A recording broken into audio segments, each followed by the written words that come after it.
It's Katie and Jenna and Katie with Friday Night Cheers. Whoa, hello guys, and welcome back to another episode of Friday Night Tears. I'm Katie. And I'm Jenna. We missed you. We missed you. We don't know what happened. There was a hurricane, so that's a thing. Yeah. And we're safe. Everyone's okay. In the Tampa Bay area, we're very lucky and fortunate to be safe. Can't say the same for South Florida, and my heart and prayers are with them. Yes, for sure. I was able to go down yesterday and bring a bunch of hurricane supplies to some of the people down there and help them and help pass out stuff. So it was crazy, like driving on the streets, like Yeah. I wasn't like super close to the water, but like driving on the streets, like wherever there was grass, there's just like piles of debris, just like cement, like signs, like you could not see grass on the streets. It was all just like garbage on like it looked like from like, I don't know, Walking Dead or like something. Like it looked like I was in like a different country. Like it was really weird. Yeah. So yeah, there's just been a lot going on, but we are back and we are excited to be back. And just in time, because one of the bands that we have covered has a really big update. Yeah. And we'll get into that. But first, let's talk about what today's podcast is going to be about. I know we kind of alluded to this in our previous podcast, but what are we going to talk about today, Katie? So we are kind of going back to our roots and doing a tier list, and we are focusing on ska. Whoop, and the only reason this will be a little bit different is because typically we do 10 bands. We're just going to stick with 6 today just because ska is not a huge genre in terms of like the amount of bands, and we want to be able to possibly do like a part 2 in the future. So we just kind of decided to stick with 6 today, but very excited. Awesome. So the 6 bands that we're going to be covering today is Streetlight Manifesto, Real Big Fish, Catch 22, Big D, and the Kids at the Table, Mustard Plug, and Less Than Jake, and then a possible shout out to the Aquabats, who I did look up, Katie. I'm pretty sure they are ska, just different.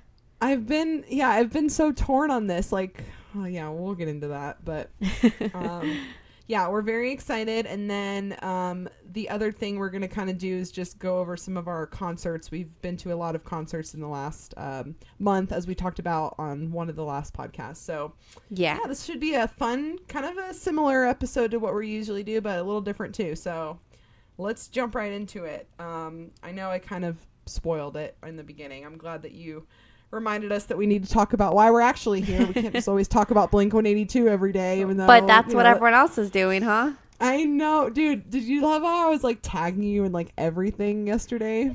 If you weren't tagging me, I was definitely getting notified from every social media aspect that I'm ever part of. I mean, it's just wild.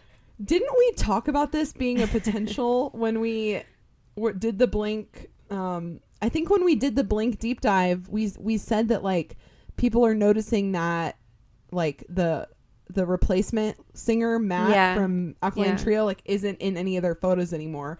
So I think we kind of called this. We did think something was fishy. And it's crazy because it started like the way that they did it is crazy. Like Tom changed his bio on Instagram to like lead singer of Blink-182. He did that like weeks ago and everyone was kind of like, huh. And then they changed their profile picture.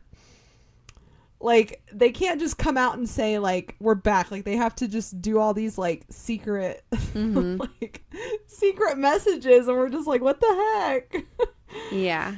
So pre-sale tickets are out today for the Tampa stadium.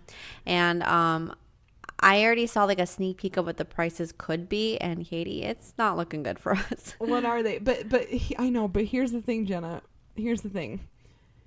This could be their last. Like, that's what you guys said last time. They're almost 50. Like they're not looking too great in those photos. Like, I feel like Tom has gained a lot of weight. And Which is I feel okay like to have a dad bod. it's okay. Bod, No, yeah.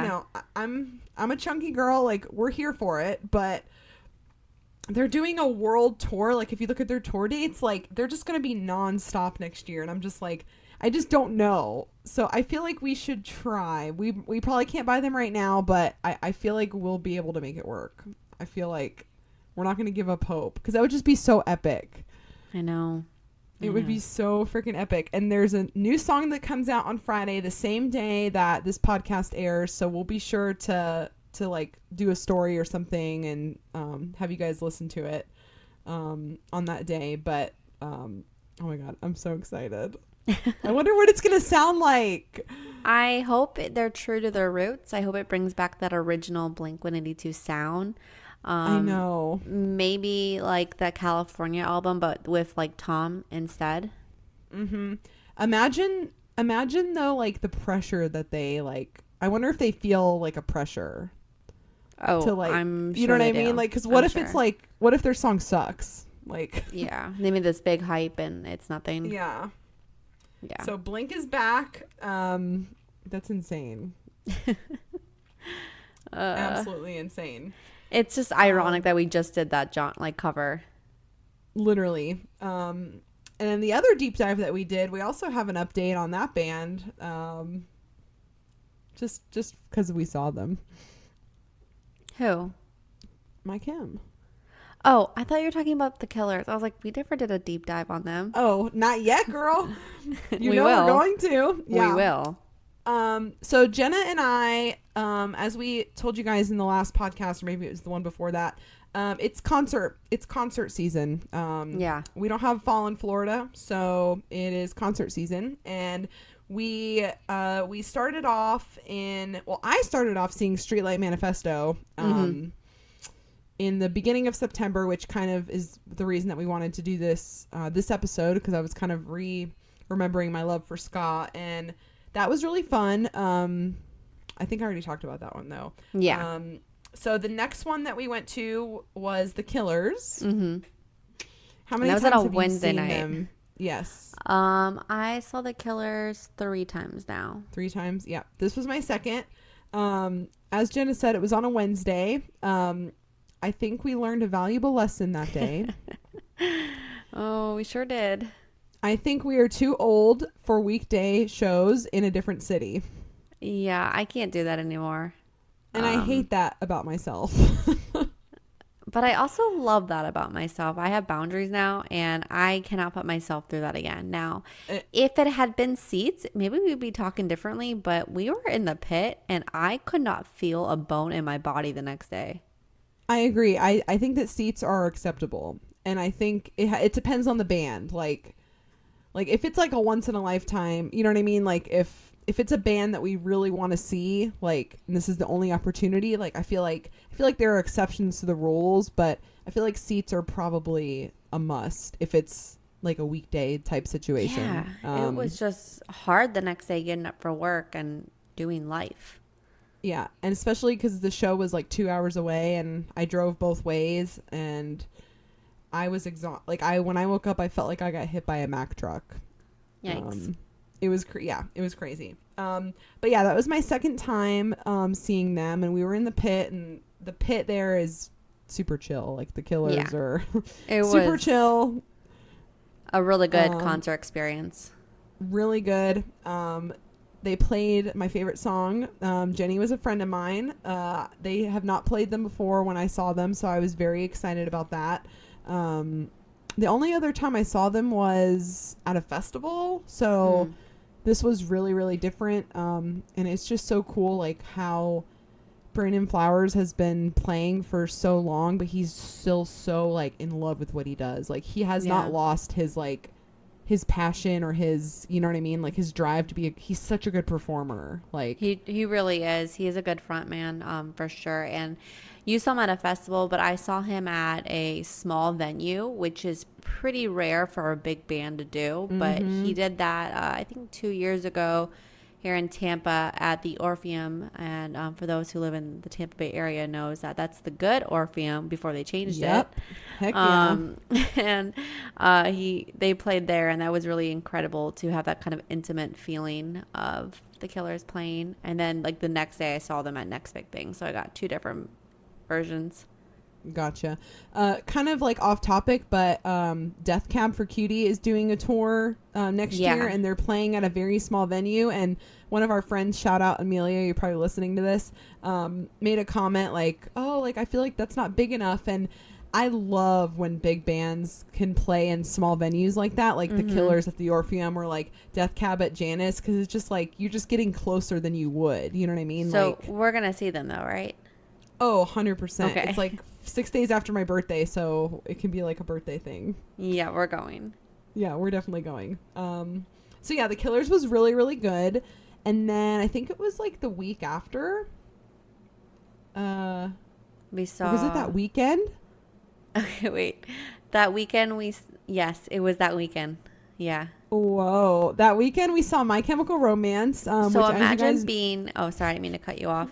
No, you're good. As you guys know, we are huge. We're kind of rediscovering our love for them. I mean, we got tattoos, so we're kind of all in now. All in, baby. I was just going to say that imagine, so we just talked about going to that show on a Wednesday night, being exhausted, maybe had 1 extra day to recover, and then on the road. And by recover, we mean work. Yeah. Yeah. Yeah, and the My Chem show was like, what, 7 hours away? Yeah, give or take. Yeah. Yeah. So that was really fun. We went with our friend Amelia. Shout out. Love you. And we went to Georgia, and we stayed in a really nice town. And Alpharetta. Alpharetta. We love. We'll be back, baby. And, you know, we just kind of spent the day exploring the town. And then we went to the concert. And Gerard Way has kind of been known for wearing crazy outfits at each show. Like it's kind of like a game that he plays. Like he'll dress up like a nurse or whatever. He was kind of dressed like a 50s housewife at ours. Like yeah. He wore like a like a scarf around his face and like a crop top thing. Yeah, and then at the end of the show we realized he was wearing like 3-inch heels, and we're like, what? Like, how have you been like walking on the stage? He's funny. He's really funny. We got really dressed up, and just like the real, like realizing that we actually saw them is like crazy, because I just feel like they were a band that we just kind of wrote off that we would never see. And it's interesting that like we started this podcast and then we kind of like re-fell in love with them, and then like they happen to be touring. Which was pretty cool that came up like at the same time. So I'm really happy overall. That show was fantastic. I would do it all again in a heartbeat. So for sure. The only thing I will say is, and I've heard this before, like when in like high school and college, when they were like touring and I wasn't able to see them, I've always heard like people on the internet say that they suck live. And I always heard that, and I don't think that they suck, but I think that their sound is off, or I think that his voice isn't as loud as it should be. Like, I feel like they don't turn his mic up enough, and maybe his voice isn't like naturally strong. So I can definitely hear what people are saying when they say that, but the actual performance, like I think we both agreed that like they actually rock harder live. Yeah, like they do. Feels like harder, like more metal. Metal. Yeah. It was insane. It was so much fun. I was on like a high for like the next 2 days after that. Me too. Yeah. And then what was the other show that we went to? So following that, the following weekend, I believe, we went to go see Lizzo. Lizzo, my girl. Yes. And very different vibes. There was no metal music going on there. No metal. Lots of twerking. Yes, lots of twerking and empowerment and just love yourself vibes. Now, I'm not saying that the other bands didn't want you to love yourself, but Lizzo made it her mission to make sure everyone felt comfortable and happy and, just confident. Yeah, it was amazing. She is such an amazing performer, and her dancers were I incredible. love the dancers. You're obsessed with the dancers. I wanted to be them. Yeah. No, for sure. And that was really fun. It was like a girls' night. Amelia told me that Michael told her something that you said after the Lizzo concert. Can I say this? Oh my God. Is it appropriate? Yeah. Okay. I forgot what I said. I'm asking if it's appropriate. Yeah, I just go into like a really graphic story without your consent. No, she said that because you guys recently went to a show with him, and he told her that you came home and were like feeling like super empowered, and you were like, yeah, like I'm an independent woman, like I don't need you, and like he said that like it's not even like he asked you or anything, like you just kind of like started saying that, like you just kind of like came home and like declared that you were like an independent woman who like doesn't need a man, and like he's just like, what? And I was laughing so hard because I was like, that's so out of character for Jenna to just like come home, like if Marnie said that, I'd be like, okay, like that's a Marnie thing to say, but like for you to like just come home and like say that outwardly, I was like, that's freaking hilarious to me, like because I just feel so out of your character. Like, it definitely was, but I was feeling some type of way. Lizzo got into me, and she definitely got me to do some things. Oh yeah, I love that so much. So yeah, those were kind of the three big ones that we've had. And they were all excellent. 10 out of 10. All excellent. We've got some more this month, but they're kind of smaller bands, but we'll definitely still Well, cover I those. actually I saw another one. So you saw Straight Light, at the beginning, but just last week I saw Cannons with the Knox. How was that? Those are two very different vibes, right? Yes. So Cannons is synth pop, and the Knox, I found out, is like EDM. So yeah, very different vibes. Oh. And turns out I actually know songs by the Knox that I had no idea why I knew them, but apparently they've partnered with Foster the People. So there's some songs from Foster the People that maybe you've heard, but the Knox played the instrumental to it, so you didn't realize it, but Oh shit, like that's really Yeah. cool. So the Cannon show was amazing. They were a fantastic band live. I mean, the lead front singer, Michelle, I believe was her name. She is fantastic. I mean, very just dreamy and like just captivating. Captivating. Thank you. To the audience. And sorry, I'm just trying to like remember how I felt during that time. I mean, first of all, she's gorgeous, so there's that. Yeah, Amelia was like, she was the hottest girl. Like, I was like, I wanted to be her so bad, and I'm like, oh, I love that. Did she have like confidence too on stage? Like, was she just like? She had confidence, but it wasn't cocky. You know what I mean? Like, it was confidence in her ability to sing, and you felt that, but she wasn't trying to be like, I'm hot, look at me. It was like, I'm here to perform, and I know I'm good at this. And her band was really excellent too. The drummer was a vibe. He was wearing sunglasses and he was just chilling.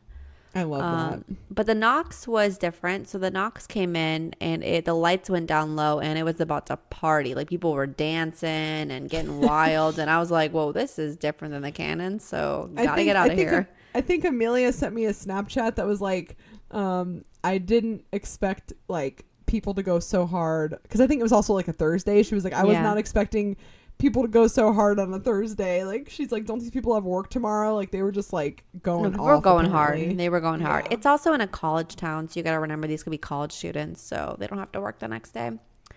And then the only other show that I really want to go to this month is Mother. They play Saturday, October 22nd, and Katie, I'm gonna buy your ticket to that.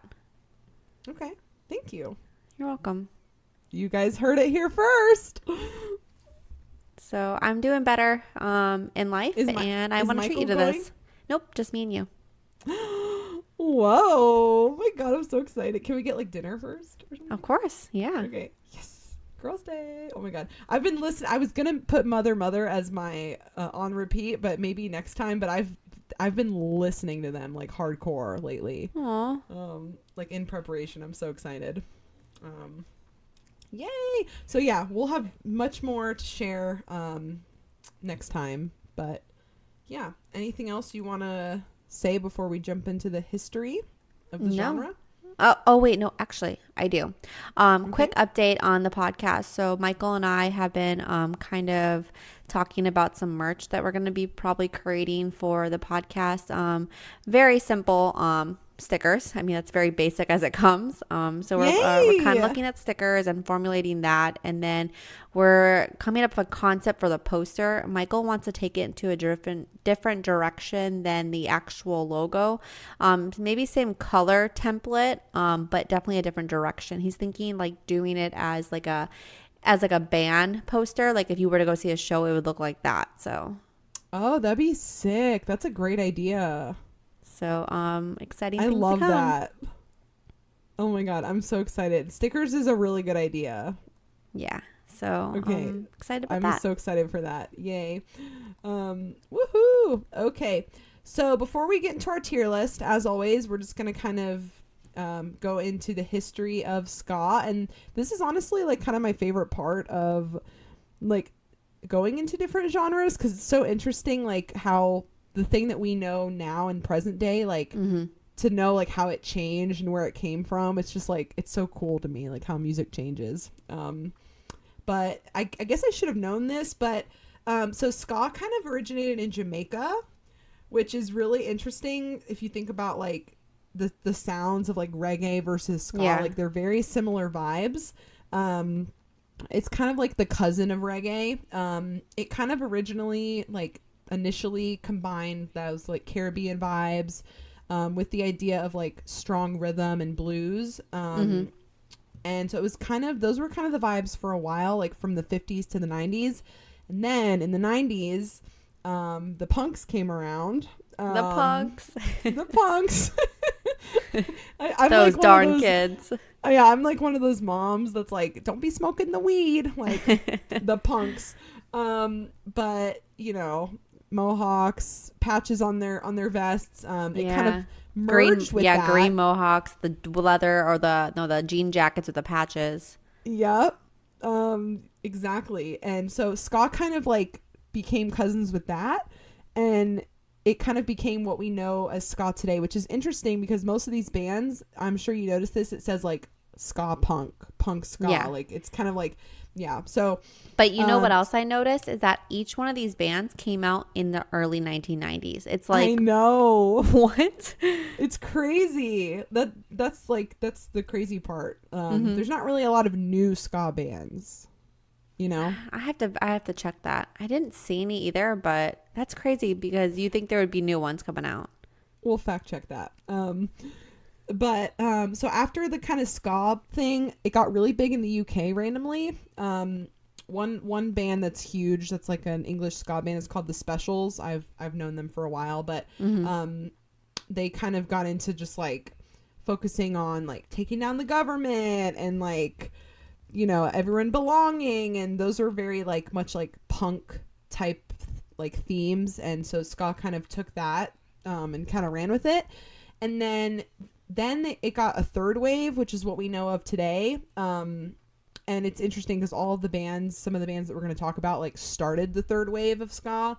And third wave kind of uses like distorted guitars and the idea of like back and forth between vocals and horns. So like if there's a break in the vocals, there's a horn section, like that. They kind of started that like back and forth, and just like the hybridness of like punk and ska. So I just Googled, is ska still, is there modern ska or like still relevant? And then someone wrote in, is there a fourth wave of ska? A fourth wave? See? Exactly. Yeah. It's Yeah. so weird. What was the answer? Okay, so let me go back there. Is there a fourth wave of ska? The result is a prolific community of players who have taken the third wave influences of ska punk and 1960 Jamaican ska to create what could be considered a fourth wave. So last summer, the Interrupters became the first female-fronted ska band to have a radio hit since No Doubt. Oh my gosh. Okay. Well, maybe more to come on that, but Yeah, so that's kind of what ska is now. And like I said, like the reason that we're only doing 6 because there's just not a lot of ska bands, and that's one thing I kind of wanted to mention is like why don't more like bands use like horns? Like is it because they don't know how to play them, or like Well, didn't AJR use horns? AJR does sometimes, yep. Yep. Like Yeah. it gives a song such a different like dimension and such a different depth to it. Like I personally love the use of horns. It's just interesting how it's so rare like to use a horn. Yeah. I wonder if there isn't many people who can still play the horn. Very true. Especially nowadays with the fact that people can make anything that they want using like GarageBand. Like Yeah, or everything is done on synth and, you know, like the keyboards. So not many people are picking up an instrument and playing it. Is ska dying because of technology? This is a good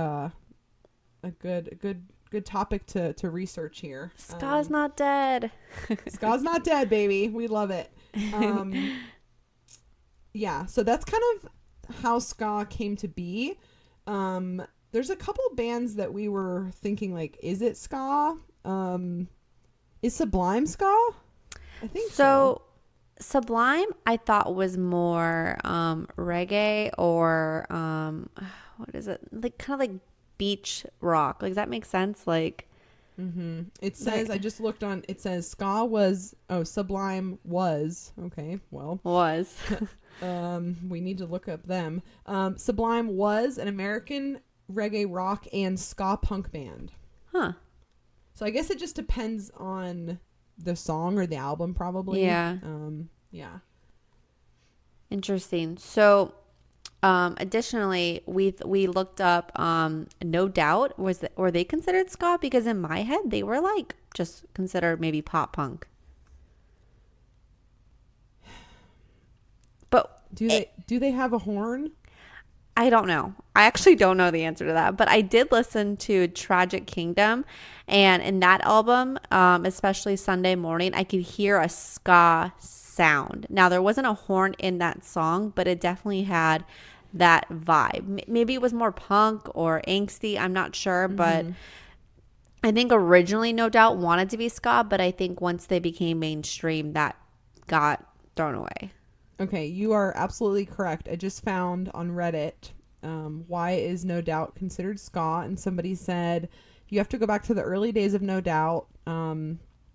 Back when John was alive and the lead singer, they were very involved in the ska scene then. But then once they were signed to their record label, they started moving away from that because they wanted to be more mainstream. So, boom, baby.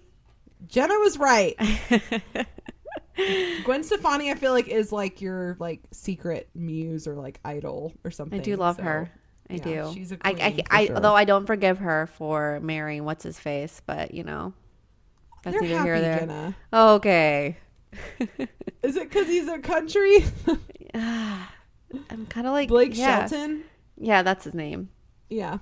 I'm going to go on record here and say that it's going to be very hard for Jenna or I to do a country episode. We will have to probably just get like some support. Like guest hosts for that episode because it's not really our vibe. But although I do know some country songs, and I know we're getting off topic here, and I do like some country artists. I do think some of them are very talented people, so I would be willing to definitely cover them. I just can't cover party country. Remember the Redneck Woman moment? Was it Redneck Woman, or what song was it? Redneck Woman at the show, at Matt's show. Oh, Save a Horse Riding Cowboy. I was like, what are you talking about? I also love Redneck Woman. Is that a song? Yeah. You don't know Redneck Woman? I'm a redneck woman. Okay. Yeah. I didn't realize that was the title of the song. Okay. On that note, we are going to we're going to... No, wait. I didn't get to mention something. Hold on. Oh, okay. All right. Well, reel it back. Reel it back. Okay, so there were some ska bands that we mentioned earlier that we talked about, and like Katie said, we are not going to mention all of them because otherwise there wouldn't be a part 2. So some other honorable mentions that I wanted to just bring up now because these 2 bands or these 2 songs were actually favorites of mine. So I'm going to talk about The Interrupters, the one I mentioned earlier about being the female girl, female girl, same thing. The female front man. So I got all carried away now. Look what happened to me.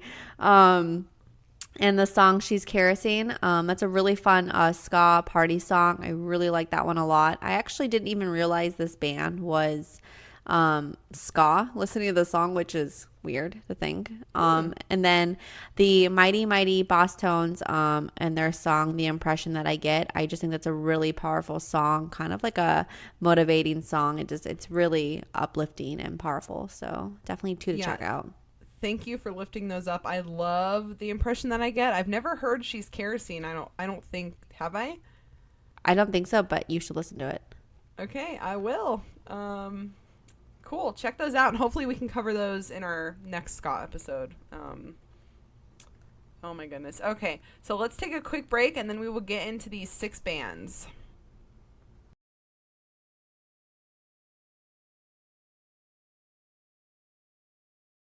All right, we are back, and we actually had an eventful break. Usually when we take a break, we just get a drink, use the bathroom, not really talk, and then just come right back. But Jenna, what did you find on your break? So I was just looking up, the bands that we're researching, and I saw Ska Goes Emo on Spotify, and wow. Where has this been? First Jenna of all, loves cover songs, and it's like what's the other punk type? Oh no, pop goes punk. Mm-hmm. Yeah, pop punk goes punk or something like that. I don't know. Anyways, this is Ska Goes Emo, and it's by Ska Tune Network. So I don't know if that's a band. It might be, but because there's a lot going on here. Ska Tunes. I don't know what is happening here, but they cover all these emo classic songs on this playlist, and I'm gonna post it on our Instagram, so look out for it. Because what the heck? Yes, I'm Not Okay, Misery Business with horns. Just sign me up. My life is over. It's complete. Super the things excited. You don't know exist. Yes. Oh, I love that. I love that somebody thought to do that too. It's so cool. Does Michael like any ska or know any ska? It's funny you asked. No, he doesn't. He hates it? He has no interest. He goes, this is what he said, quote by Michael. So ska is something where you have to move and really be into the music, and it's really heavy or just loud. And he goes, I like music that you just kind of vibe to. And I'm sitting here scratching my head going, you like heavy metal. Yeah, didn't he take you to a death metal show for yes, he likes date? Death metal. So I guess ska's too happy for him. What's that tracks for him though? Yeah, what type of vibing out are you doing when there's the screaming death metal? Sounds like I walk into the room and he's just sitting there vibing to death metal. It's not even phasing him. And I'm like, oh boy. Okay. Oh boy. Oh boy.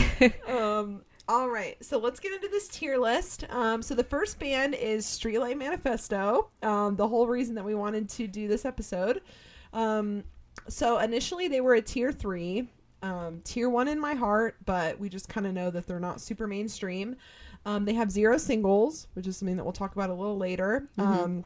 They have 5 major albums, 300,000 roughly monthly listeners on Spotify, and about 50,000 on Instagram. Now, I'm just going to say this, and I feel this about several of the bands, and I know I've said this a lot on this podcast, but it's interesting when you look up, Streetlight has been a band that I have been obsessed with for so long, and I thought that they were mainstream, and then seeing, that they only have, 300,000 listeners on Spotify, I'm like, what the heck? It's just interesting, you live in your own bubble, and then that bubble gets burst, and you're like, oh, that was just me that likes them. Okay. So okay, but you and 300,000 people. I know. No, it's cool. It's really cool. So this is a band that I really love. I've seen them at least 10 times. And they are 100% like the band that got me into this genre. They're, as Michael said, they are very loud, and at a show you definitely have to be into it. But they always play on very small stages and very like small venues, and there's like 10 people on the stage. So it's really cramped, but like More people on the stage than on the floor. pretty much. And but they are just having so much fun, and the energy, like the horns, just make their shows are so much fun. Like it's probably one of the most fun shows I've been to. I will say though, a little dangerous in terms of like the dancing and like the moshing that goes on, but they are very fun. So I'm very excited to talk about them. So they're from New Jersey. They started in 2002. I know we said that most of them started in the 90s, but we'll kind of talk. There's a lot here. So Okay. the lead singer's name is Thomas. He is amazing. He actually writes all of his songs on an acoustic guitar, and then he kind of just hums like what the horns would sound like, and then he gives each member the song, and then they go in and add their parts. Oh. And I'm just like, I don't have any like type of musical skills, but that sounds like a really interesting way to like write a song when there's 10 musicians that have input. But that gives everyone a part of it. Yeah, I know. I love that. Like, I feel like usually it would just be like I feel like usually we think of like just one person like being in charge of it, but the fact that they all get to kind of contribute equally, I think is really, really cool. Yeah, I love that for them. Their music is really technical. It's really well done. There are currently 8 members of the band, and all of their shows sell out. Like, because they play on, they're never going to play like arenas or venues. They definitely have this like cult following where they always say that like this is their last tour, and then it ends up being not their last tour, and they sell out a lot. It's pretty crazy. So their first album is called Everything Goes Numb. Every single song is a banger. And one thing I love about them is that their lyrics are really like relatable, but they talk about really general, like broad things that kind of seem like they're not typical things that you would talk about in a song. I feel like most songs are about like relationships or whatever, but I feel like they talk about like, just like, I don't know, big picture, like just like crazy things that you can't even like wrap your brain around, but for some reason they make it really relatable. Like feeling numb and just different, I don't know, their lyrics are just really interesting to me. Almost like an emo, but upbeat. Kind of, yeah. And Thomas, he writes all of their music, like I said. He has a side project called Tokay, and it's pretty much, his name is Thomas like Kolnowski, so it's just kind of his like, abbreviated names, but he pretty much records all of the Streetlight songs in acoustic under this like Tokay name. Interesting. So I wonder how the it's band really feels cool. about that.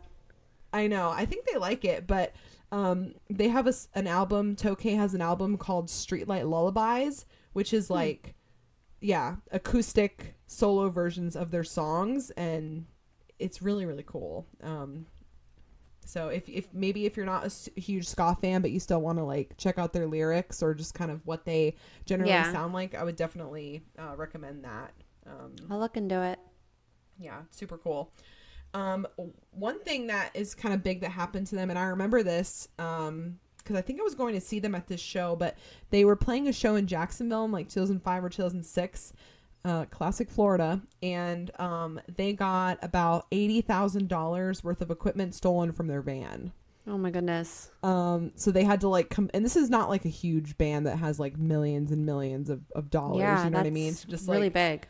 Yeah, go out and buy new stuff. So I remember that kind of set them back a lot in terms of just being able, like, I think that was one of the times where we thought like they weren't gonna play anymore. Come back, yeah. Yeah, but they ended up recovering, so that's really cool. One of the other like big kind of things to mention about them, and I kind of had to do some research on this. They've had a couple record labels, but one of them is called Victory Records, which is actually a pretty big record label, and they kind of pulled like a Taylor Swift situation on them. Taylor Swift's record label kind of withheld her songs from her and wouldn't give them to her, which is why she's having to re-release all her songs like Taylor's version, because they're like owning her songs. They kind of did the same thing. Like they kind of said that they weren't gonna give them the right to their songs. So they had like a whole lawsuit, and it came out that like the record label hadn't paid them anything in like over 2 years, and they were like suing each other for like $5 million. It was like a whole thing. So that was another instance where we thought they were never going to come back and it was their last tour. Another thing. There's just all these things with them, but they are a solid band. I wouldn't really say they are as punk as some of the other bands on this list. Would you agree with that? Yeah, I would agree. Yeah, they're kind of just really upbeat. Even though I think they're more emo than all the other ones, to be honest with you. Agree. Yeah, I was gonna say like sound wise they're more upbeat, but like lyric wise they're not as like punk feeling. I mean, even the Everything Went Numb album cover seems emo to me. Yes, with the streetlight. Or no, yeah. with the girl. Yeah, with the girl. The girl. Yeah. Mm-hmm. Yeah. Oh yeah, she's an emo queen. We love her. So a couple of my favorite songs, A Better Place, A Better Time is probably my favorite one. It's a song about like not killing yourself. So I really like that song. The Big Sleep, and 40 Days are some of my favorite songs. Awesome. So I actually didn't really know about Streetlight as far as their music goes up until I guess recently. I knew the band name, I just never listened to the songs. So throughout the past week or so I was listening to their songs, and I can really see why you like them so much. They're really solid, like you said, a really good band. Their lyrics are really great, and you're a lyrics girl, so that makes sense. I really liked Everything Went Numb, We Will Fall Together, Linoleum, and then the Such Great Heights cover, which Amelia sent us, which was really great. Yes, their cover of the Postal Service. Love them. So, yeah, I thought they were great. I would add them in more into my rotation of music. I am a fan. Awesome. I feel like for you, like you have to be in the mood to listen to something like this. Would you agree with that? Yeah. Yes. Now there are, like I said earlier, there are some songs that I've already added into my rotation that I just forget they're ska because I like them so much. Okay. Well, that makes me happy. Okay. Yeah. Yay. All right. Moving on. The next band is Real Big Fish. Another pretty well-known band. I'd say more well-known than Streetlight. For sure. Initially, we rated them a 2. 0 singles again. I think I have, we'll talk about that later, but 9 albums, which is pretty crazy. They have 900,000 monthly listeners on Spotify, which is quite a lot, I think, for a ska band. Yeah, that's pretty huge. That's pretty huge. That's kind of rivaling some of our other genres. And then they have about 91,000 Instagram followers. So I think it's safe to say that they're probably one of the most, like, I feel like people know them, right? Like, yeah. So, again, when I asked Michael, when I asked if he knew any ska bands, he mentioned this one. So it's clear that they're a household name. Okay. What? If Michael knows them, they are a household name. You heard it here first, folks. Well, it's because he didn't like ska, so him knowing this one means that like it actually made an influence. Oh no, for sure. No, I agree completely. So this band is from California in 1991. So they started before I was born. So I love that. The year I was born. The year you were born. They gained mainstream recognition within their first 2 albums. Their first two albums have two of their biggest hits. Sell Out is probably their biggest hit, I would say. Like I think it's I think that was one of the only ska songs that hit like the charts and MTV and went gold, which I think is really rare for a ska band. I agree. The other song on that album that people know, I think, is called Beer. Yeah, that's a pretty well-known song.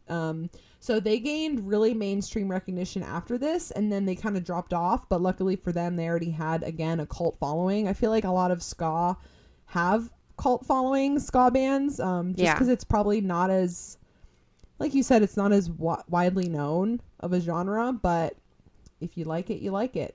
Exactly. They kind of followed on the tails of the success of No Doubt. So No Doubt kind of came out like right before them, and at that time, like you kind of said, they were kind of ska like. So from what I read, Real Big Fish kind of like hopped on that and kind of like rode their coattails. Interesting. Which I love. One of the reasons I really like them, and I have confirmed this because I've listened to the only real albums I knew were the first couple, but they have an album that came out in 2018, and I listened to that. And one of the reasons I really like this band, I think we talk about this a lot, is a lot of bands change.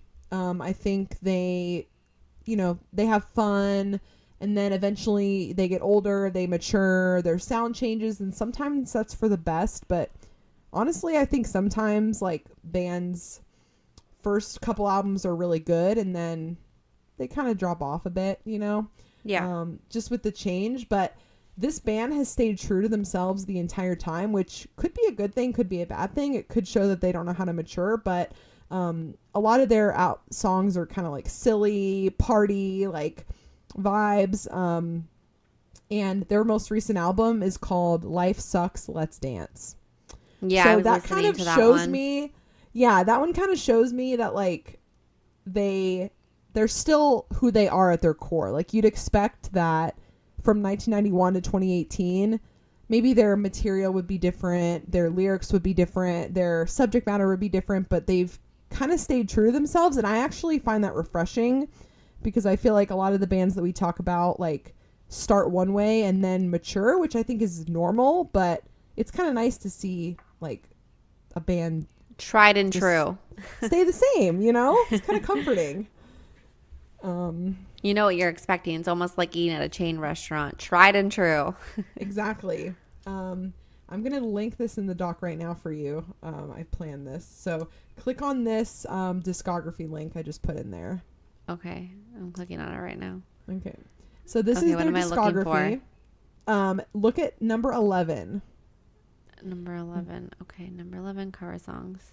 Okay. This is the only band I've ever seen. You probably don't know a lot of these songs, but this is the only band I have come across that has an entire section in their discography dedicated for cover songs. So this band look how many there are. Like, this band is very well known for their cover songs. So I thought that you would appreciate that. Like, they have an entire section. God. And none of them are really songs that we know, but if you see, there's there's different genres, like The Cure, Sublime. Well, they did the Eagles, Tom Petty, Poison, The Police, Tracy Chapman, the Smiths, like very different vibes. The Cure, Pixies, Duran Duran, Hungry Like the Wolf. Hungry Like the Wolf. Oh my God, this is amazing. I know. I figured you'd like that. I'm gonna check some of these out. I figured that would make you like them a little bit more. All right, you got me sold. Not that you don't like them, but yeah. I'm sold. Sold. I'm sold. And I agree that, they're a really well-known ska band. I definitely saw that while looking at online, their stats and everything. And I get it. I mean, they're a huge band and they definitely have that following.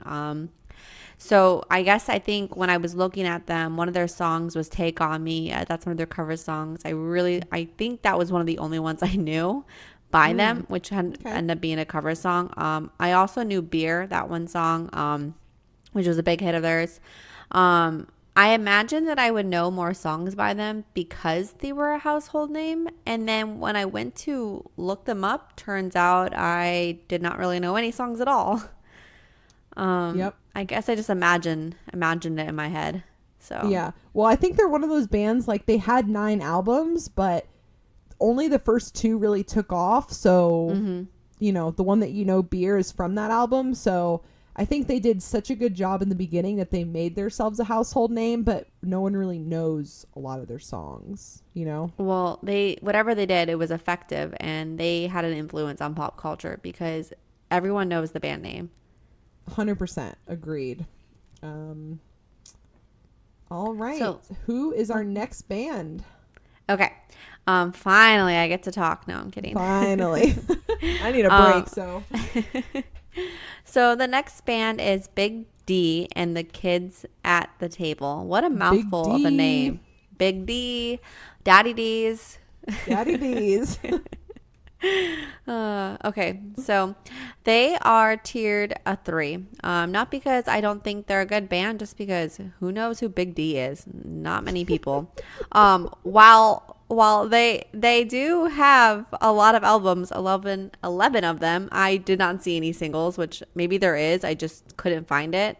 And then they only have 133,000 Spotify listeners. So $200,000. 200,000. Oh, wow. You can tell it's like late for me. I'm like getting a little delusional.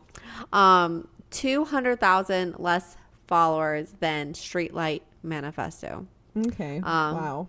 If that makes you feel better at all, I'm not sure. It does, actually. Thank you.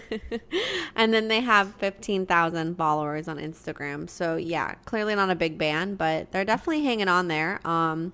They have been around since 1995. They formed in Boston, where the members of the band met in college. The band released their album Good Luck in 1999 on Asian Man Records. And they became pretty popular in the underground world. And again, the band is a 10-piece band, which includes your favorite instrument, horns, and there's 6 of them. So out of the 10 of them, 6 of them are horn players. Yes. That's like pure ska. Like that's just like a high school band at that point. Like, are you even a regular band if you have more horn than anything else? More horn than anything else. And turns out they're still going strong. So from 1995 to now, I mean, wow, that's crazy. And then they only had 10 members, but they have 12 members now, which I find incredibly wild. So they've expanded. That's crazy. That's one thing I love about ska is like, I think what I meant by like Streetlight being such good, like musicians, like, you have to be a good musician if you can work with 12 other people. Like, most bands that are like mainstream only have to deal with 3, 4, or 5. Like, that's insane. 12. I mean, like, wow. Imagine going on a girls trip with 4 people versus 12. Like, that's a very different like vibe, you know? I'm totally out. So I just wanted to find or kind of just explain this. So after going through these bands, I realized each of these ska bands have a funny history of where their band name came from. It's really funny to me. Like, they all have like this wild story. So I'm going to start with Big D's. So they had different stories that existed about their band name's origin, especially over a pet name of Big D. So the lead singer, Dave McWane, had said that the band actually got their name from a friend named Connor, and he told them that if he ever started a band, he should call it Big D and at the kids' table. So he did. Wild to me. It's very just like no meaning to it at all. It's like a bet. It's like, hey, bro, I'll give you $50 if you name your band this. And then like 20 years later, that's insane. And it's stuck. It's kind of a fun ska name for a band. So I'm into it. So Dave, I mentioned, or David, he's the main vocalist. He's also published several books of poetry and has written short stories and screenplays that can be viewed publicly or now currently. So that's pretty cool. Didn't think there was like a different side to him. I love that. That makes me Yeah. really want to check out their lyrics because I'm sure that he's a good writer. Yes. I looked at 2 different albums of theirs and kind of compared them. So the album Strictly Rude will have more of an original ska feel, while Fluent and Stroll, which came out, I believe, in 2009 or 2008, that's more experimental. You can really see that they are experimenting with their instruments and being more, I guess, alternative versus Strictly Rude, which had that core ska feel to it. So what did you find when listening to them? Yeah, that kind of goes back to like the Real Big Fish thing. Like Real Big Fish stayed true, whereas like these other bands are kind of like not that one is better than the other, but it's just interesting. So one thing that I noticed about this band is they definitely are less punk than a lot of some of the other bands that are on this list. Like their sound is a lot cleaner, kind of like Streetlight, just it's a lot less like grungy. And the one thing that I found really cool when I was researching them is that, as you said, they've been around for a long time. In the middle of their career, from like 2005 to 2007, they were playing over 200 shows a year. Oh my goodness. Like they were like beast modes. Like imagine like we went to one Killer show and we're like dead for 2 days. Like they played a show that's like that's like 5 a week. Like if you do the math. I'm surprised like, they don't have more followers. I know, that's what was weird to me. You think they touched so many people's lives that like you think they would have a bigger impact. For sure. Yeah, and then the other thing I wanted to just lift up is I think this is cool, especially because like the ska genre is pretty small, but their new album that I think it just came out this year is actually produced by one of the Real Big Fish members. Oh, that's cool. So they're kind of working together, yeah. Love that. So yeah, I hadn't really heard a lot of this band, but one song that I've always liked is called Doped Up Dollies, and it's a really long song title, so I didn't write the whole thing. And then I also really like the song Stepping Out. Nice. For me, in high school, I remember listening to Shining On, and I honestly forgot I knew about that song. So when I was listening to this band and that song played, I go, are you kidding me right now? What? Yes. Like, it unlocked a memory. I was like, oh my God. Like, I forgot this was something I liked. I love that. Yeah, it was kind of weird last night. I was like, whoa. And then Steady Riot, I also liked. Awesome. I love when that happens. That's one reason I love this podcast, because I'm like, oh my Me God, too. this You're like, song. I'm like rediscovering music that I used to listen to, and I just like, I'm like attaching myself to it again. I'm like, oh, you're going back on my playlist. Like, where were you? Yep, for sure. Okay, I'll go again. I'll Continue on. Okay, so the next band on this list is Mustard Plug. I was pretty adamant about adding this band to the list for no real reason. You fought for them. I did fight for them. They are really excellent. I don't know why I said no real reason. They're excellent. We're rated a tier 3. They have 8 albums, and skipped over singles because I didn't see any. Don't know where that's coming from. And then 182 listeners on Spotify. 280,000 listeners. And then on Instagram, there is not a verified account. Like, I tried to look for them, but there's like an account, but it doesn't have like that little blue check. So I don't know if that's them or not, but they're like promoting things on there. It's really weird. Only 9,000. So I don't know about that, but Mustard Plug has been around since 1991. Again, another band from the early 90s. And they're still going strong, just like Big D. And they're from Grand Rapids, Michigan. And I want to kind of cover what Jim said on the band's goal. He is the trombone guy. He said, we may have some messages in our music, but essentially we do this because we love it and we want to lighten up people's lives and to have fun. So I thought that was pretty cool. I wanted to mention that because you can definitely get that feel from listening to Mustard Plug. It just seems like they just want to have fun. Like they're just doing this because they love it and there's no other real reason to it. So I love that. Like they're like, we don't have like super deep meanings here. Yeah. Like, we're not trying to like work through our trauma. Like we're just here to like have fun. They're just hanging out. Like it's a group of guys just hanging out. They're just like, it's like a garage band feel. They're like, okay, we're just here. I love that. So it's funny that you like mentioned how like ska basically just came out of nowhere in the early 90s. Well, there was virtually no ska scene in Grand Rapids, and I believe that. Being from up north, that makes total sense.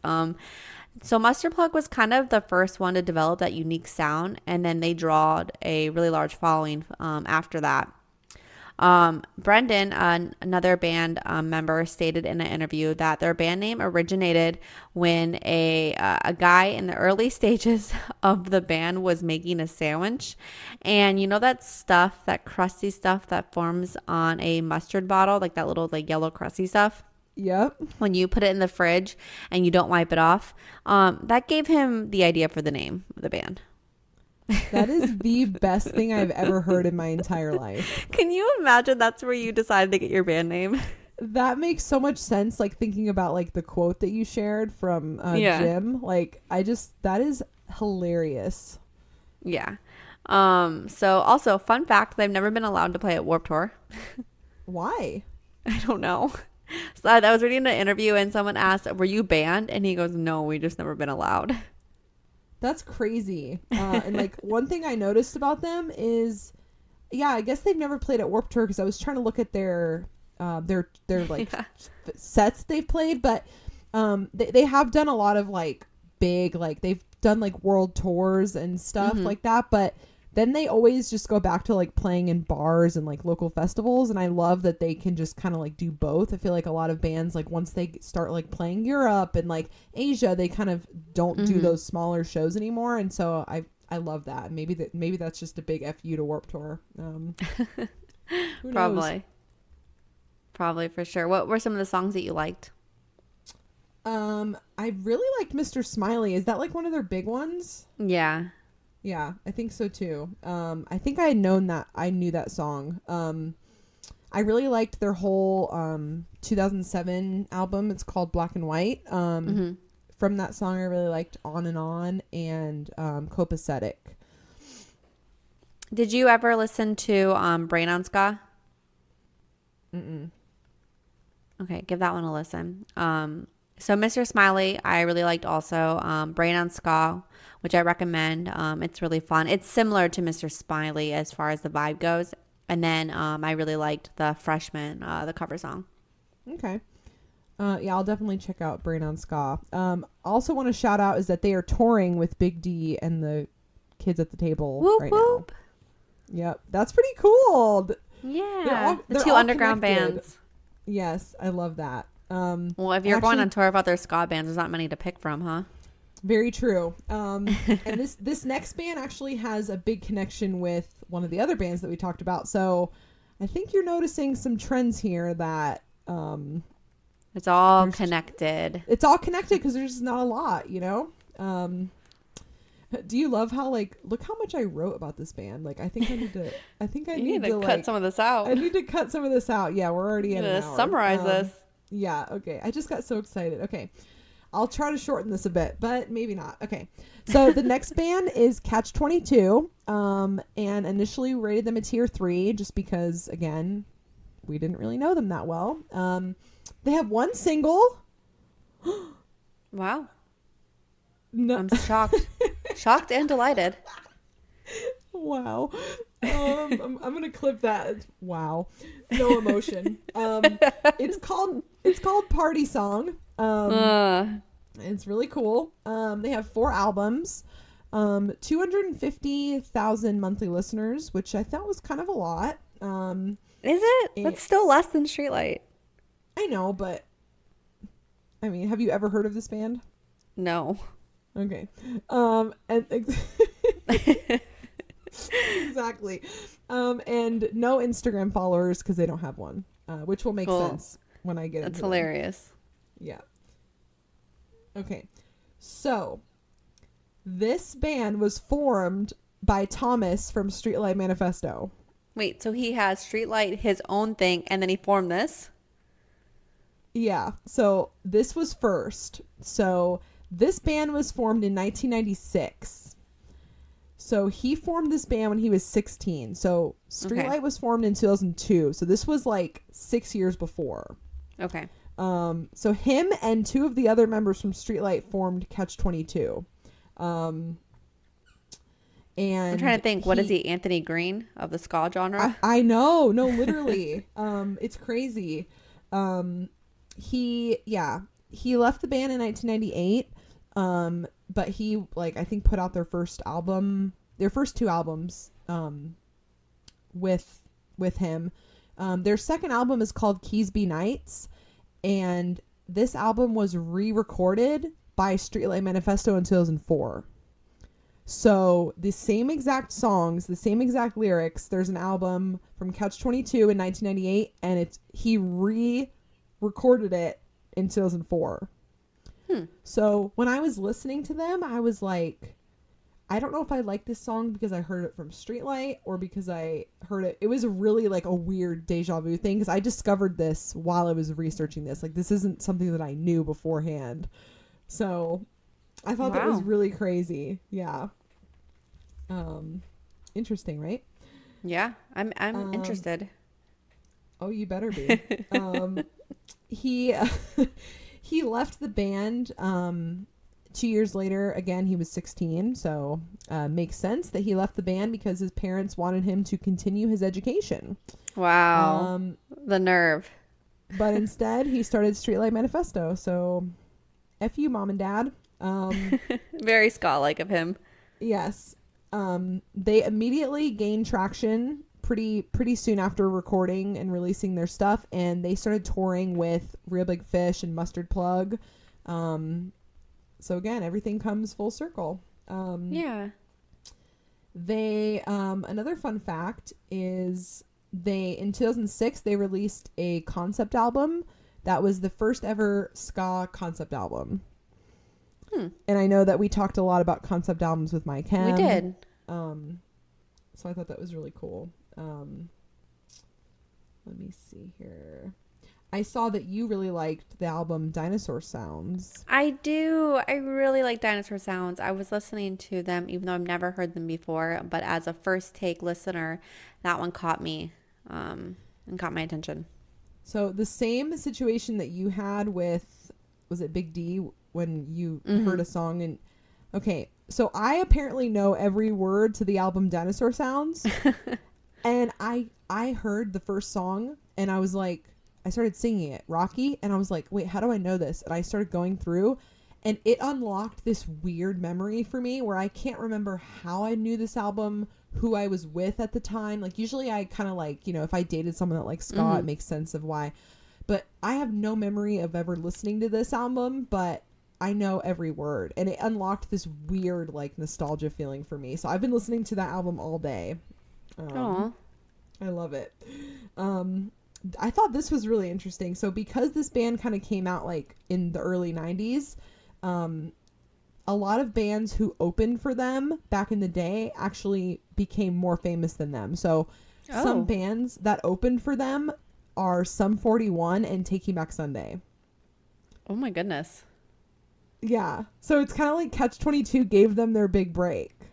Wow. Can you imagine? I know, isn't that crazy? And imagine how they feel now, like Taking Back Sunday, like huge. Wow. I know. It's crazy.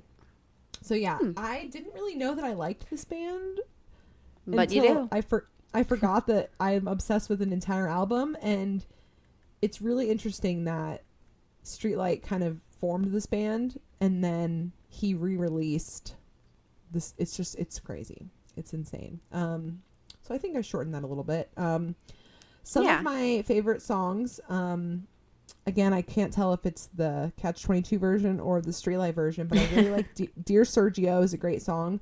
And then if you listen to the Dinosaur Sounds album, a lot of amazing songs on there. Rocky, Dreams of Venus, they're all amazing, that entire album. I highly recommend it. Yeah, I think the one that stood out to me the most was Wine Stained Lips. It was the guitar riff right in the beginning that, like, I was like, oh, okay, I can get with this. I love that song too. Yeah. So they're playing with Mustard Plug this November, so clearly still touring. What the heck, dude? Yeah. Yeah. That's crazy. They're all like friends. They're all best friends. Wouldn't you love to be in a room with all of them? God, that'd be insane. I'm just going to read this sentence from your notes. Keysby Nights is very loud. It is very loud. It's very loud. I was like, very whoa, loud. turn this down. Yeah. Whoa, this is a lot. It's a lot. Yeah. So that's crazy. All these bands have been around for a long time and they are still kicking. Okay, can I just say that every member of a ska band looks like a guy you would date? I know. You're so right. Gosh. It's like a lineup for all these different kind of dudes. All these men that I want. Yes, because you have you like different kind of guys. So like there's not just one type. I feel like you have a variety. So like they show every variety of that for you. What Jenna means is I will date anyone. That's not what I mean. It's not what I mean at all. I don't really have a type. Yeah. No, I mean you do. That's not what I mean. I take that back. I'm just kidding, dude. No, you're right though. Like if you look at Streetlight Manifesto, they all look different. Like there's a couple African American guys in there, very attractive. There's some skinny, like scrawny guys, very attractive. There's some bearded men, very attractive. You're into it all. I'm into it. Katie sees only pure man, and she's like, I'm into that. Especially if you got a trombone, baby. Whew. Oof. Don't get me started. Okay, before we hit our last band, there's just no. Oh, I know. sorry. Before we hit our last band, there's a band that I just want to give a shout out to. I don't know if they count as ska. Let us know, and maybe we'll cover them in our part 2. But the Aquabats is, again, don't know how I heard of them. They're one of the best bands. They're so funny. I don't know if they're ska, but they like dress up. They have like, a whole vibe. They're definitely a party band. You say you don't know how you found them, but this band is up your alley of the kind of bands you would listen to. That's true. Did you I know show that, you right? this band? I don't know. I really don't know. Like I literally like looked them up and I go, if I had heard them from anybody, it was going to be from you for sure. And I knew their name, but I don't remember listening to them. So you could have showed me like some of their songs and I may have not just understood what you were showing me and kind of like dismissed it. So I don't know. that tracks. I was like, what is this? Turn this off. You've never heard Pool Party? No. And then when I was listening to it, I was like, well, if you did, I probably was ignoring it. So I will say you've gotten a lot better over the years with listening to my craziness, but Pool Party is a very crazy song. But it's just a fun song. It reminds me of Tenacious D. Yeah, okay. I love that. Yeah. So we just wanted to give a quick shout out to the Aquabats, and by we, I mean me. I love you, Aquabats. I've seen them live. They're very fun. Of course I have. All right. What is our last band? Oh, look.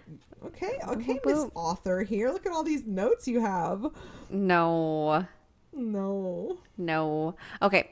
Less Than Jake is our last band on the list. Now, if you didn't know who Real Big Fish was in the ska genre, you definitely knew who Less Than Jake was. They were not only ska, I think they definitely played into the punk rock genre as well. They definitely they most definitely toured with other pop punk bands. They were kind of like added in as like maybe a little bit more of an alternative to get more of a bigger audience. So they were always included, part of the Cool Kids Club, I think. So I agree. Yeah, you can see that, like how they're just like included as the cool kids.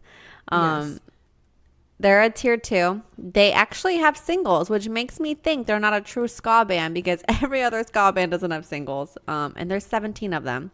8 albums, 764,000 Spotify listeners. So that's almost as much as Real Big Fish. And then 121,000 followers on Instagram.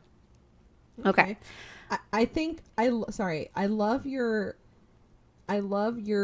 realization that they're probably not a true ska band because they have singles, because I think the reason that none of the other ska bands have singles is because they never made it. They never you know, you have a single, you put out a single to kind of like promote an album that you think is going to like capture a lot of people's attention. I just feel like the ska genre never really cared about that. So I never made that connection, but I like that you said that.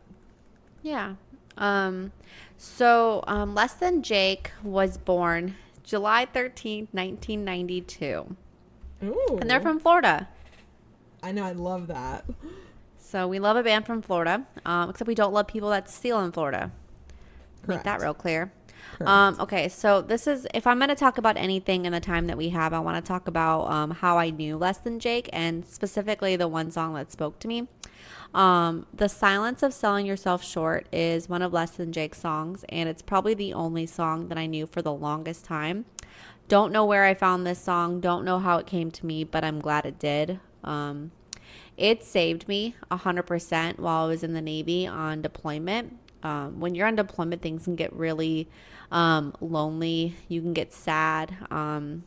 You can get put into a dark place just because you're away from everything. You're out of touch of reality, and you're kind of doing the grind from a 12-hour day on and off every day. There's no weekends off. There's like no personal alone time. So when I used to go into the laundry room to do laundry, I have a really fond memory of me sitting down on the ground and listening to I think it was on an iPod at the time. I don't know if I had music on my phone. I think it was an iPod. I think it was an iPod. Yep. Yeah. And I had Silence of Selling Yourself Short on repeat. I would play it over and over and over in the laundry room. And there's not many songs in my life that I can remember having a connection to besides Colors by Group Love. This one was another one that kind of took me out of something. Don't know why. Can't explain to you, but I thought I'd like to share that. Very random. No, I love that. And as soon as you have showed me that song obviously a long time ago, and I knew that, but I forgot about it. And then when I heard it again, I was like, oh my gosh. I was like, this is the song that like saved Jenna's life. I was like, this is amazing. It's such a good song. And it really is. I would have loved to know how you discovered that song. Like, it's just so funny what like random things can like have an impact on you. You know what I mean? Yeah. Like, so if anyone that is listening that likes Less Than Jake also, I'm here with you. You know, they definitely, saved me. So we should give a shout out to your friend from the Navy. Yes. Who might be listening. Maybe you should download this song, girl. Yeah. She probably already knows this. Jamie's so cool. She's okay. I'm gonna talk about her a little bit. She deserves a little bit of a shout out while we're on the Navy subject. So we were at the Killer show, and Jamie messaged me talking about how she was listening to our podcast, and I almost started crying. I probably was tearing up at the show. Yeah, you were crying. I wasn't like breaking down like in tears. Okay, take it back. I just felt so honored that Jamie, like, I look at Jamie like this big like celebrity, like Jamie's listening to my podcast. Like, oh my goodness. She's really cool. She's a chief in the military, the Navy, and we were in the same squadron as like would say the lower rankings, and she made it all the way up to a chief. So I'm really proud of her and her accomplishments in the Navy, and I'm glad she stuck it out. And she's one of those like the surfer girls, ride skateboards, listen to really cool music, and she always had a really chill personality and was easy to get along with. And I really enjoyed my friendship with her while we were in the Navy, and I cannot wait to do a podcast where we talk about some of her favorite bands, which is Paramore and Katy Perry. So when we get to those, I'm gonna shout out Jamie even more. Yes. Thank you, Jamie. And if you don't know this song, The Science of Selling Yourself Short, check it out. And we love you, and thank you for supporting us. Yes. And I hope to send you stickers and stuff in the future. So keep a lookout. Okay, so let me get back to it. I know we're kind of running over time here, but I did want to talk about an interesting thought. So Vinny, who was a previous member and a co-founder of the band, I believe he was the drummer. He mentions when you're in a pop punk band, so he even said they weren't ska, in your 16th year, sometimes you don't fit in the modern music industry. You need to be a shiny new penny, and we didn't feel like the rest of our years as a band should fit in the narrow parameters. So all I do know is that we're writing songs now, and they seem to have the spirit of a tempo in mind, all very speedy, but once we hit the record button, they may be slower. That's interesting. I like that they kind of acknowledge that of like, yeah, you know, like, you know, it's hard to keep up with what people want, and after a certain amount of time, like you know, you kind of burn out. Yeah, I think that's really fair, and I love the honesty of that. So I talked about how other bands got their band name. I wanted to talk about Less Than Jake's story quickly, and then we can move on. So band members have told various media outlets different versions of the origin of the band's name. One of the band members stated that in an interview that the band's name came from a family pet parrot. His story claimed that the parrot would squawk during their band practice, and then that led to his mother telling him that the band, they needed to stop playing because they were disturbing the bird. Can you imagine? Like, stop playing the band. You're awakening the bird.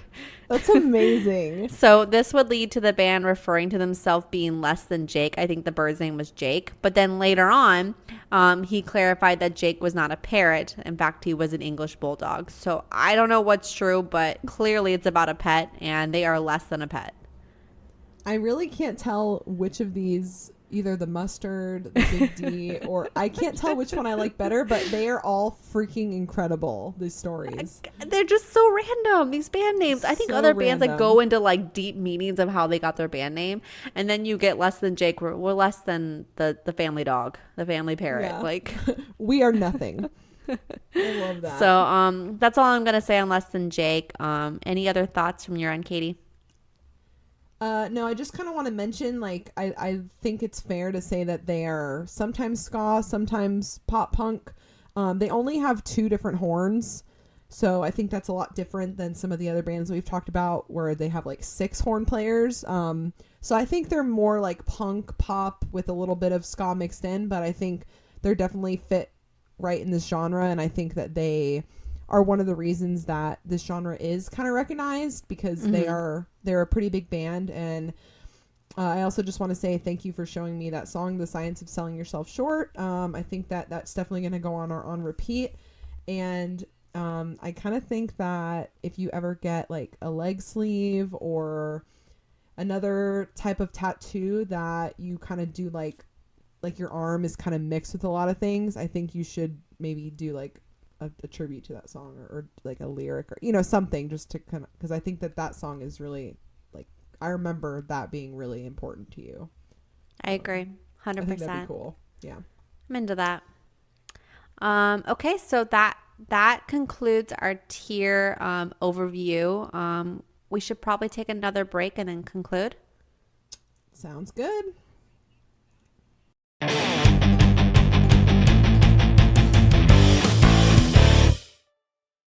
All right, we are back and ready for our on repeat and our final tier list. And I actually have been really missing doing our on repeats, and there's been a lot of new updates on mine. Oh yeah, it's been a while since we've done the podcast, so mine's a little out of left field here. Is it out of left field? No, not like for people that know me, but I feel like people on the podcast like probably just think I have like the weirdest music taste, because like, remember like 2 episodes ago it was like a Taylor Swift song. Anyway, yeah. So you actually showed me this song the night that we came home from the Killers. One of my favorite songs of all time is Break Stuff by Limp Bizkit, and I really love Limp Bizkit. No judgment. And Jenna showed me they have a new album, and the entire album sucks. I've listened to it, but one song on there, I'm obsessed with it. It's one of the greatest songs I've ever heard. It's called Dad Vibes. And La-di-da. It is classic Limp. La-di-da. Oh my God. It is an amazing song.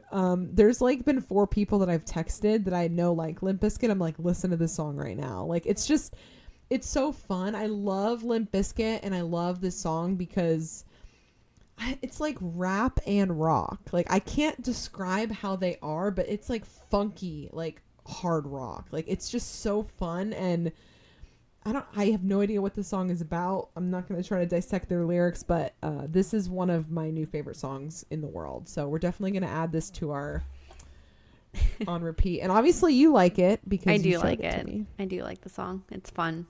Okay, for me, this is relevant because I just saw this band last week. So it's none other than Purple Sun by Cannons. It's a definitely a contender to my other favorite song right now by the Cannons, which was Hurricane. But this one is definitely more of an on repeat song. It's just very dreamy and just, I don't know how to explain it. You're just kind of floating and you're happy and vibing. Yeah, when I listened to it, the YouTube song had like a purple like kind of sky in the background that was like moving, and I was just like, it definitely gives those vibes of just like you're just kind of like bopping around, like floating on the sun. I would really love to see Cannons. I feel like they're, it's just a different band than I know I couldn't, but it's like a different band that I'm used to seeing live, and so I would love to kind of see how they do things, because they're just a little bit more chill than like I'm used to, Ooh, I'll send you the clip I took of them playing. It's very short, but I'll send it to you. Okay. Okay, so let's get into our tiers. This one's different because we didn't have any tier 1s this time. No tier 1s. We kind of knew that though, and we are kind of lame because maybe we're just really good. All of our initial ratings from before were the final ratings. Yes. So nothing changed. We had a pretty good grasp. Most of these bands are tier 3, just in the sense of clout and, being well known, not in terms at all of skill. I personally think that ska bands have a lot more talent than most of the other bands that we've talked about. But so just to recap, there are 4 tier 3 bands, which are Streetlight Manifesto, Big D, Mustard Plug, and Catch 22. And then there are 2 tier 2s, which is Real Big Fish and Less Than Jake. Yes. So those 2 are kind of more well known, and that's why they are higher. 100%. So, go listen to some ska and have a great day, because it puts you in a good mood, and that's why Michael doesn't like it. It's too happy for him. He's gonna listen to this and be like, "What the heck?" Yeah. Well, you should be like, you have to listen to our whole podcast because we're throwing shade on you, and you have to like hear it. So he's gonna force him to listen to the whole thing, even though he hates this genre. All right. So what's next in the future of Friday Night Tiers? We kind of already mentioned that we're gonna start creating some merchandise. Very soft roll of that. Nothing crazy. Just some stickers. A soft launch. A soft launch. We'll see how that goes. And then the other thing is our next podcast is scheduled to come out on the 28th. Is that correct? Mm-hmm. Okay. So our next one is going to come out the 28th, and we are going to do something festive around the theme of Halloween. So maybe do some just talking about music that based like spooky music. I know there's a band that covers like horror movie music, so we can definitely go into that, or maybe we can talk about who scores these horror movies and how, like some of the people behind the scenes with that. So cool, yeah, that'd be pretty interesting. Some of those famous songs that we all know. And then the podcast after that, we are going to invite our musical person who helps us out is Matt. We're going to bring him on. Yep, we're going to have a little third co-host, and we'll have some good conversations and kind of do a different type of episode. So we're, as we shared before, we're just kind of excited to play around and just continue talking about music in different ways. So We missed you guys. We're going to try not to take a month off again. So or we thank will. you for listening. Or we will, because we can do that. Good. Love that, Jenna. Yeah. All right, so go listen to some ska, go drink a beer, and have fun, because that's what Mustard Plug would do. And make sure you wipe your crusty mustard, because I know y'all's mustard is crusty, because I know that mine is. Crusty. Crusty. It's